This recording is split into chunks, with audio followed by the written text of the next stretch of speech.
দিদি আজকে যদিও রাজ্যের পরিস্থিতি একটু ডামাডোলের ভেতরই যাচ্ছে, কিন্তু তারই মধ্যে বন্যা কবলিত এলাকাগুলো পরিদর্শন করলেন হুগলি জেলার নেত্রী, কি বলবেন? দেখুন, মমতা ব্যানার্জি মানুষের সেন্টিমেন্টকে বোঝেন এবং গ্রাম বাংলার মানুষের কষ্ট দুঃখ উপলব্ধি করতে পারেন।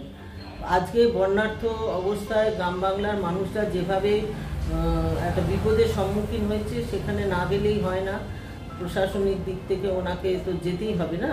উনি সেই হিসেবে আজকে পুরসুরা হয়ে, পাঁশকুড়া, গোঘাট হয়ে, আরামবাগ হয়ে, উদয়নারায়ণপুর হয়ে উনি আজকে ঘাটাল পৌঁছে গেছেন এবং ঘাটালে আজকে উনি থাকছেন।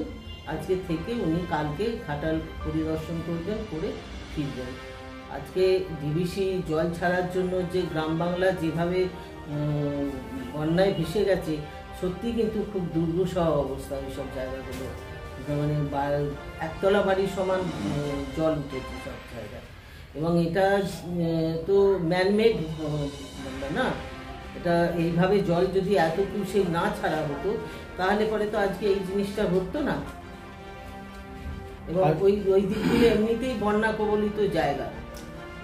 স্নেহাশিস চক্রবর্তী রাজ্যের পরিবহন মন্ত্রী আজকে গিয়েছিলেন এবং নৌকায় করে উনি সমস্তটাই ঘুরছেন। আজকে ওখানে গিয়েছিলেন একজন গর্ভবতী মহিলা, উনি ওই বাড়িতে আটকে গিয়েছিলেন এবং মহিলার বক্তব্য যে উনি 7-8 বছর যে বিবাহিত জীবন উনি এসেছেন, এত জল এত বন্যা কোনোদিন তিনি দেখেননি। আজকে মন্ত্রী নিজে ছিলেন, গিয়ে সেই মহিলাকে, গর্ভবতী মহিলাকে তিনি নিজেই জল ডিঙিয়ে গিয়ে স্পিড বোটে গিয়ে উদ্ধার করে নিয়ে আসেন। তো এইরকম একটা পরিস্থিতি যে রাজ্যের মন্ত্রী নিজে, তিনি কারো পরোয়া না করে নিজে ওই জায়গায় যাচ্ছেন, গিয়ে ওনাকে উদ্ধার করছেন, এই বিষয়ে কি বলবেন? এবং আমি সেখানে উপস্থিত ছিলাম নিজে। এটাই হচ্ছে তৃণমূল কংগ্রেস। তৃণমূল কংগ্রেস মানুষের কথা ভাবে, মানুষের পাশে থাকে এবং মানুষের বিপদে ঝাঁপিয়ে পড়ে। এটাই তৃণমূল কংগ্রেস। আজকে একজন গর্ভবতী মহিলাকে উদ্ধার করার জন্য আমাদের মন্ত্রী, তিনি যে গ্রাম বাংলার মানুষের পাশে গিয়ে দাঁড়িয়েছেন এবং কত বিপদসংকুল অবস্থা, নৌকা করে যাচ্ছেন এবং সেখানে আমরা দেখতে পাচ্ছিলাম তো, নৌকা যখন যাচ্ছে জল একদম উইজুটি জল, সেখানে স্রোত বইছে, সেই স্রোতের মধ্য দিয়েও তিনি কিন্তু সেখানে পৌঁছেছেন এবং সেই ভদ্রমহিলাকে উদ্ধার করে এনেছেন। আর ভদ্রমহিলা যে কথা বলছেন সত্যি কিন্তু ঠিক। আমি উদয়নারায়ণপুর কনস্টিটিউয়েন্সির মেয়ে, আমরা ছোটবেলা থেকে বন্যা দেখে এসেছি, কিন্তু এই বিভৎস রূপ আমরা কিন্তু দেখিনি এতদিন আগে। সেটা কি দিদি আপনি কি ভাবছেন, এটা কি ম্যানমেডের জন্যই তৈরি? অবশ্যই ম্যানমেড, অবশ্যই ম্যানমেড। মানে আমরা যেটা জানি যে 2,51,000 কিউসেক জল ছাড়া হয়েছে, কিন্তু সেটা কন্টিনিউয়াসলি, মানে সেটা এই নয় যে আমি 1 লিটার জল ছাড়লাম বন্ধ করলাম। এটা কিন্তু যেখানে প্রকৃতির দিক থেকে প্রাকৃতিকভাবে এত বিশাল বৃষ্টি হয়েছে, তারপরেও এত পরিমাণ জল, এত কিউসেক জল ছাড়ার কোনো যুক্তি ছিল না। আস্তে আস্তে ছাড়তে পারতেন, তাহলে হয়তো এই জিনিসটা দেখা যেত না। হ্যাঁ, মন্ত্রী নিজেও বলেছেন এবং আজকে মুখ্যমন্ত্রীও গিয়েছিলেন খানাকুলে। দুজনেই একই বলছেন যে যদি এই জলটা যখন কম থাকে তখন যদি ছাড়া হয়, এই আমাদের হেনস্থা হতে হয় না সাধারণ মানুষ। এবং ডিবিসিকে বারবার বলার সত্ত্বেও মুখ্যমন্ত্রী নিজে চিঠি দিয়েছেন, তার সত্ত্বেও দেখা যাচ্ছে ওনারা কর্ণপাত করছেন না। এবং এত কিউসেক জল ছেড়ে দিয়ে হঠাৎ করে এইভাবে বন্যা, এটা তো হঠাৎ করে বন্যাটা এলো না। এই যে দিদি সামনেই বাঙালির শ্রেষ্ঠ উৎসব শারদোৎসব, এবং তার প্রাক্কালে এই যে মানুষগুলো ঘর ছাড়া হলেন, আমরা দেখলাম যে প্রশাসন তাদের নিরাপদ জায়গায় নিয়ে যাচ্ছে, এবং তাদের পরিস্থিতির কথা কি চিন্তা করছেন?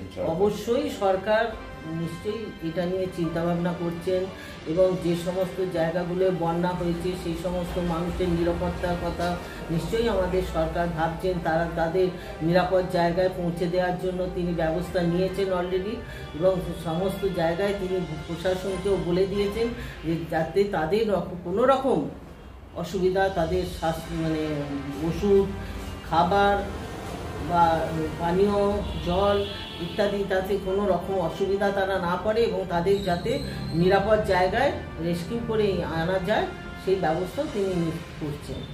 এবং দেখলাম যেটা মুখ্যমন্ত্রী একেবারে পরিদর্শন করাকালীন তিনি কিন্তু সরাসরি সংবাদ মাধ্যমে জানালেন যে এটা বাংলাকে মেলাইন করার একটা চেষ্টা।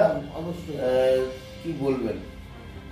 অবশ্যই ঠিক, কারণ বাংলাতে একটা ঘটনা হয়েছে যে ঘটনাটাকে ঘিরে আজকে বাংলা একটা মানে খুব কঠিন জায়গায় রয়েছে। সেই মতো অবস্থায় আজকে এইভাবে এত কিউসেক জল ছেড়ে দিয়ে ম্যানমেড বন্যাকে এনে দেওয়া, বাংলাকে তো অতিষ্ঠ করে দেওয়ার একটা, কিন্তু এটা কেউ পারবে না। আমি প্রথম দিনও বলেছিলাম যে আজকে যে আন্দোলন হচ্ছে আমরাও চাই জাস্টিস ফর তিলোত্তমা, আমরাও চাই এবং আমরাও প্রথম দিন থেকে এটার বিরোধী। প্রথম দিন থেকে মমতা ব্যানার্জি বলে গেছেন যে বিচার চাই, যারা দোষী তাদের শাস্তি দেওয়া হবে। তা সত্ত্বেও কিন্তু আজকে আমরা দেখলাম যে কতিপয় ডাক্তার, এক শ্রেণীর ডাক্তাররা তারা আজকে আন্দোলনের পর আন্দোলন চালিয়ে যাচ্ছে। মমতা ব্যানার্জি তাদের ডেকেছেন, তাদের বারংবার ডেকেছেন, ডেকে তাদের সাথে আলোচনা করতে বসেছেন। তা সত্ত্বেও কিন্তু আমরা দেখছি যে তাদের 5 দফা দাবিও মেনে নিয়েছেন, কিন্তু এমন কিছু দাবি আছে যেগুলোকে মানা সত্যি সম্ভব নয়, সেই দাবিগুলো মানতে উনি পারেন না। এবং আমরা দেখছি যে তা সত্ত্বেও কিন্তু এখনো মানুষকে পরিষেবা দেওয়ার জন্য তারা এগিয়ে আসছে না।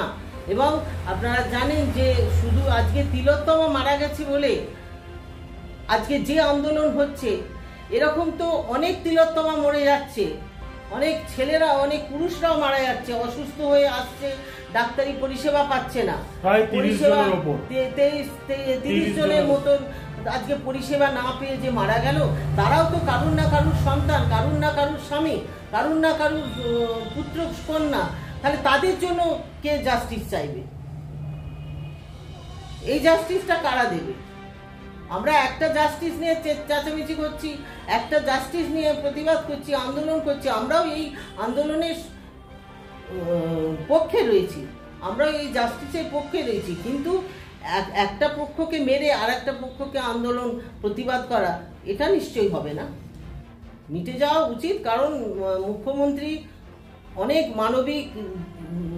মানবিকতার মধ্য দিয়ে অনেক এগিয়ে এসছেন, বারবার তাদের হাত জোড় করে নমস্কার করে জানিয়েছে তারা যাতে এটা মিটিয়ে নেয়, কারণ মানুষ পরিষেবা থেকে বঞ্চিত হচ্ছে। আমরা এই বিশৃঙ্খল অবস্থাটা চাইছি না। মুখ্যমন্ত্রী বারবার বলছেন, এরপরেও যদি তাদের সেই মানবিক দিকে সচেতনতা না আসে তাহলে কিছু বলার নেই। কারণ ডাক্তাররা এমনি মানবিক, ডাক্তারদের মধ্যে একটা মানবিক দিক থাকে। সেই জায়গায় দাঁড়িয়ে ডাক্তারদের নিশ্চয়ই মমতা ব্যানার্জির সঙ্গে একটা অ্যাডজাস্টমেন্টের জায়গায় আসা উচিত বলে আমি মনে করি।